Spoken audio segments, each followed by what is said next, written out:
পিতাই তই চিন্তা কৰ, তই মোক কি দিয়া নাই, কি নিদিয়াকৈ আছিলি? সৰুৰ পৰা ইমান কষ্ট কৰি পঢ়ালি, কত দূৰ দূৰ জেগাত মই পৰীক্ষা দিলোঁ, পঢ়িলোঁ, শুনিলোঁ, MSc পাছ কৰালি, BSc পাছ কৰালি, লণ্ডনত পঢ়ালি, আমেৰিকাত পঢ়ালি।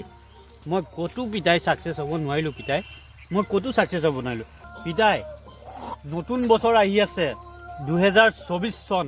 2023কতো আমি বিদায় দিলোঁ, এতিয়া 2024 চন আহিছে। এই 2024ত মই তোক প্ৰতিজ্ঞা কৰি কৈছোঁ, মই তোৰ ভৰিত ধৰি কৈছোঁ, মই যেনেকৈ হ'লেও মই কিবা এটা কৰি দেখুৱামেই। অন্য নহ'লেও মূলা খেতি, গাজৰ খেতি, কবি খেতি, সৰিয়হ খেতি কৰি হ'লেও মই তোক এজন খেতিয়কৰ ল'ৰা পৰিচয় দিহে এৰিম পিতাই।